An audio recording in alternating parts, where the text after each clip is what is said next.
January. To visit me next week, now as a January, no quadiani. Osa wana watch send the class under him. Ah, January no, or with you almost why I did a almost was can make Casano. And you hear the Cafrani. If he's at it. And a Beatrice and somehow do a course where my conclusion near the Bremen, 17 for Obuasi Dunqua Quanta Pons Yamiso. Martina Brun send him time at your crucial trip on Concasa Fidio so. And a pay the Bedima Cotton bin said, Yadeko Bama. One more mobile MCs, any DCs or memu. One more bear ministers, woman in Ajo warning, Mampenny and Yama woman. And yes, I'm not catching a woman of Payatrasi in Seven Baba. Na, Mamma Nature say, a dear dear, Nanka dooms on the general quano. Na dooms on the names abo. Say, Namaso, a girl's extension for my ECG for Bonio. Say, Obia answered that him the Akoswa Namasoni girls' extension. Don't remind Mamma Ghana Mampenny say. Doomson de nanke beba nanso waya magic aha wa wrap was abama ze doomson was an pamne maneko ya de munsam ne beba na eno na Dr. Kesila to force ne chese wa mo ogina mansuafo ni nyina nam no ma so mampanyi John Dramani Mahama bo say wo mo ba ya dwuma den ama Ghana bakosem ne seso mampanyi bi mada ya de munsam ene munchemu beba na ayade say mansuafo ya yi ni so mehwa tentene ne ho nsenso Attorney General anu akosie okuje toni ne squad orafo no na orafo no enkomo ekoso de yadum nsem beba ensem ne de doso we so ka ho abusia sanso no manyamfo har na edrusu ya paul no so mehwe school so na obaye wo se free SHS no wo mo anya so mfa so pa na opeso ohu wo dodo no nsem ye hwese be chechem de achama abusia Georgia Pariado so kotena ase ye se wono so mehwe mabu no so okotena ase ebusansa so be na okogide be na unya wo so e free mason ni eno so so aye he e wo maga na manu sum nsem ye hwe se ye be chiremu de apimu so free mason de ezi obi adwen abusia na nakom na him on na asem o ema adase ko se James Academy so ma kom mo aboabo no no pai so for tache se ne dawa ye no no arape ko Facebook ne so aye wo YouTube ne so ye wo Time FM 969 Time FM 969 akenkan for ne ye me esrifi this year ofo na Kwame Mafo bene abena ajekumwan yen sense menase enwada enhyemude bi koso e wo Jubilee House mampanyina traye na unsem mampanyi John Dramani Mahama obaye o se Ghana for bo se na otwe ntemnasoafo nyina obeyi wo mo opanyini de ose ayoyo asuafo na asuafo ne asuafo de wayi wo nyina hwe ama chese akasa mrase bedwembeto wo musu ntonto na o maje o matomo enwada wonu ma obo mudin no so mo nkori asoya no ekodi nkomo na mampanyi John Dramani Mahama ne kokobon nsema wode ma wonu ma wayi wo mo e wona so ye na kache ne chese ba wo mo abai memo mo ma wo ma beti emeduru wo masum sanze wiase anantu owe enya beso sene srepe na chese yade abam wa ababa ko etwamu no ade ba ko nkrofo wo mo Ghana ha edibo wo mo tiri so pa ne ani etranton appointees no mu mu ade sana Ghana fo no dodo no eka mampanyi John Dramani Mahama na de tuni nkofofo na ewiase so koto so obi tuni bafo na de bi atu kotodwem mampanyi chese wo mo ankasa wo mo mfie wo mo ba bedina na se na mamuo no emfie no ba bedini ye nan pe esua na opeso ye nneoma akese na daachi bi owu koba Ghana fo abonedin e de akasem na obetimi aye no aye ni ya ni nyina begina na soafo no so ompeso obetendwe en se asuani we aye we anase wa ayese o muade eni etranton na wa obechew anase obechew nsem na ye ba hwem na ba bedagase ampa esobo aye de bo na wom no ene ye no mema ne mfa fon kra mfra anase mema ne ntwere krata wa ankasa wote se yate ana wasi kwaso otulo ufie kwaso na abekro. As I pointed out during my inaugural speech, Ghanaians have, through their votes, declared their intention to demand the highest standards of governance, and we cannot afford to fail them. This naturally puts a burden of responsibility on us, which we must prove equal to. Ghanaians have shown that the days of tolerance for disrespectful gaslighting by government officials are well and truly over. They will take firm action as they deem fit to punish any administration that takes them for granted. I therefore charge you to serve in humility and candor always remembering that we serve at the pleasure of the Ghanaian people and that the authority we exercise emanates from them. We must exhibit tolerance for their views and work to meet their aspirations. This government will not tolerate arrogance or disrespect for the people who elected us into office.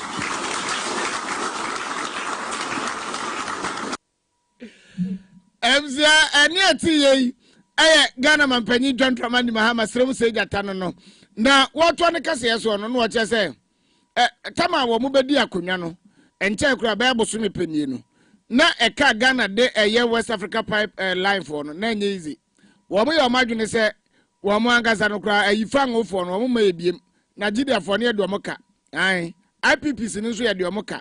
Ana West Africa gas pipeline for no so ye se womo omodro ben no a gas ne famu ba ne mu asi enti womo besi no no ma pepam na sanko womo si no no ma pepam anke bedi ba bosome enti nka ba bi kura benya dro ben anase fango e de afa dro ben ni ma ba man nka bayire enti sa de ni nya si se kukuro anka dum so na beba nanso wona mansuafo obo ne di yewra gina poso ene mpanimfo a womo West Africa pipe gas line no ekodi nkomo asese ano dum so anka eba be sunsen Ghana fo kombe bosumi ko bosumi mienu no ya bone bongalat na we nyina ya nneema wode agu akwamu a wo kire se sa dum so bi na ema ne kwotena fie mfinsia na ne nya de a waye na adwe se obe so so ne so ama na san aba na ode abasobode kese e de ma yewra jontina pone na mansuafo ene ne nkrofo a wo mutimi ya eye dum so no ansa mesraye. Also riddled with many hydra-headed problems threatening its very survival.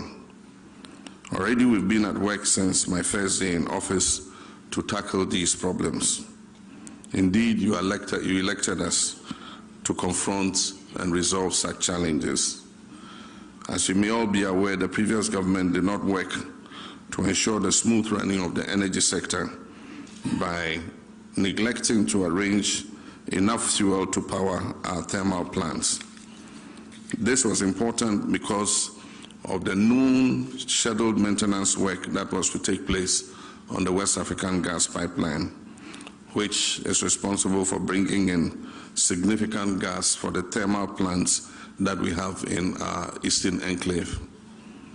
Through determined efforts, I can report that we have now averted the looming threat of power outages.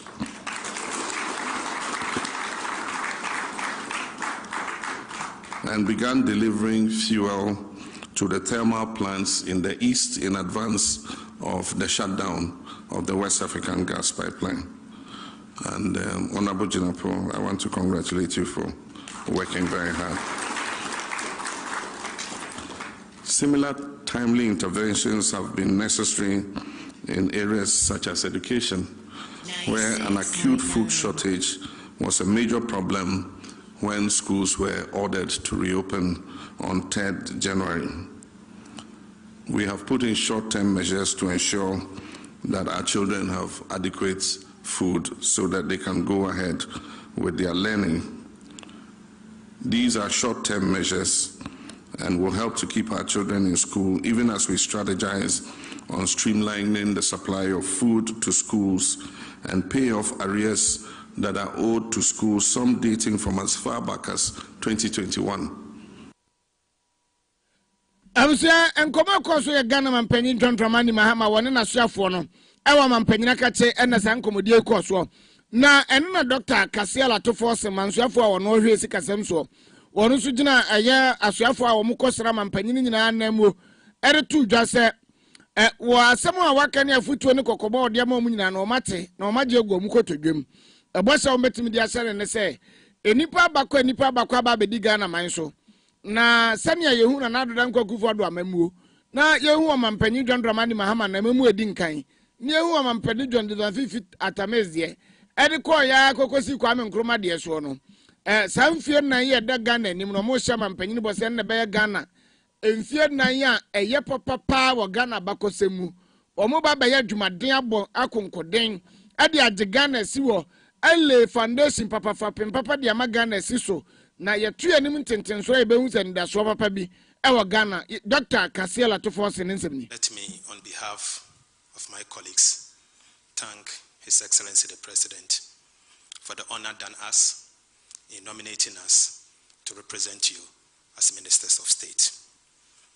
Mr. President, we have been with you throughout your days in opposition. We have witnessed the misgovernance and misrule of the previous administration. We've learned, indeed, that Ghanaians will not tolerate such misgovernance any longer. We've taken a cue from what you've just told us. We want to assure you that we'll serve and serve in such a way to make you the best president in the Fourth Republic. 96.9. Mr. President, we are also aware of the state of the Ghanaian economy, the state of our energy sector, the state of our justice system, the agriculture sector, and indeed the education sector. We want to assure you that whilst we start work today, we'll begin the process to reset the country together with you and your team. We thank you so much for the honor done us and will not let you down. Thank you once again. Mansafo no be sikasem so Dr. Kesela to forcem. Ena wode ebosensem de mu odana mu hwam. E de mama mpan John Dramani Mahama se wo mbe ye de ombetimi bia bomoden se be ya wono ni mfie nan ya wo ba bedi be mfie nan ya e be Ghana bakosem no de de pa ye to akase re so. I was saying, I talk as a one study, I'm higher time 96.9 many cast video. So now a munina monim some sabre power penny be a friend of George or Pariado, or Madame Mebnano, not just a couple of us, Mamma Shafwa, or better youth development and empowerment, ya no. Now, once so converted, Radam you be son in Sambia, no. And when Munyan for Alexander Fenyo marking baby son says so. Obia wajidia, a woman gun and has say. Once Wajidia and saying was me a Freemason. And you say Freemason for Mujidi pa for Pimpa and San was saying, or the Grand Master Architect, you said, yea. And I just saw a couple of some who go moanesa. Once a Freemason, so I can entertain who are my gun. No one is as well educated for Yakaya. And man comfort him to say, I have some educated for quote. Nti obedwan Freemason kran wote empotam obi mu kran obetimi aboa wo school fees kran ho akere wo de nanso wo mpese okopapa yi hokwaji sika na enso sese enu aye wo mu ne de as a Freemason for no mados ema yete se mampanyi dada ayikofo kran na oye Freemason ni aba mo mbeke ka kire se otumfo na ase tutu kran so ye Freemason ni tebusua ese Freemason fo na twom ti ema opariado enso kraso oye Freemason ni miebusa no wo se wo ye panyi de Grand Architect of the universe man for tia so be ye said ye hiafo na adwan Freemason wo mo mbobo Freemason hu se skafo nkwa enti abusua yenkotie George Pariado bra na wo kire so ye Freemason ni now honorable nominee, you have indicated membership of bodies and associations. Are you a Freemason? Yes, I'm amazing. Who is your mother? Amity. In all difficulties and dangers, in whom do you place your trust? The Grand Architect of the universe. To what extent do you assure the Ghanaian youth that this new portfolio given you will be to their benefit? Thank you, Mr. Chairman. I started by saying that the day His Excellency nominated me, I put out a statement urging every Ghanaian youth to believe in the kind of leadership I bring on board. I am not going to be discriminatory. I'm here to serve the Ghanaian youth, and no other person. Thank you. I was here, if you have passed him. I was here, and your Pani George Pariado, yes, one of my Benuswan, and this some no tea, you know. Nanuna, I on Munyam for Sabusan, say, I come here, say, or my gun and Muha say no. And Mabuno do no much, and capa. And one more baby, a two for my good, you know. Was say, and Pempi, no, yana, poverty, I can't say, Jim. As I know, oh, here, blow, aha. Ya no here bubro ewo ho ɛno na kyese nam saa ya so ma wo mo ho kyere wo mo ma enema bu enisi wo mo ye ento oba ekwa ba no befa so obeye ne nyina ho adwuma ɛna wotem kyese oh wono oba wode nkabo mu beba ohunu se bia we ya asantini na se bia we ya tani we ya frafrani we ya agbeni ni de keke ka ho so beka obi bia bomu na adwuma etwasa wo ye de maye na watimi aye de maye na wo se oba ba bia tu ofo mahudi a wode nkyerɛkyerɛ beba se de beya ye nuanom nketoa no wo mo beti adwuma na se na nkoba se wo mo de chemicals ana se nura entimi muwa ebekwa kwaye adwuma no afeso so no se concession bi obehwe se ye beba mmabunu no bi no mo so temi de aye adwuma na nkoba se enne no makoba bi eni so mbekɔ ne ye pampam wo mo ne ade. Mining has caused our water bodies a lot of havoc. I want to find out from you what plans that your ministry has about the youth in illegal mining. Especially in the last 8 years. Yeah. Thank you, Mr. Chairman. Mike. Before you answer, with all due respect, let's observe some decorum. Let there be order so that we can have the opportunity to listen to the question and the answer from the nominee. With all due respect. 96.9. Thank you, Mr. Chairman. Mr. Chairman, there is a Ghana we all want. And one of the things we want in the Ghana I want, illegal mining is not part of it. I want to see a Ghana where we do mining in a manner which is sustainable and doesn't degrade the environment in any ways. And I believe that is also the vision of His Excellency President John Dramani Mahama. And so young people who want to get into mining, first we need a reset of the mind. Until we reset the mind and re-engage them, there is an old way that they've done things, and we must re-engage them to change them from the old ways they've done things. We are going to work together with the Ministry of Lands and Natural Resources to look at sustainable ways of mining. Because I've always said that wherever there is gold and there is poverty, people will find ways and means of getting under the ground to take something out. We must eradicate poverty from the areas we find ourselves. And if we're able to do that effectively, by giving them alternative livelihoods, we may bring an end to the illegal mining menace. Thank you, Mr. Chairman.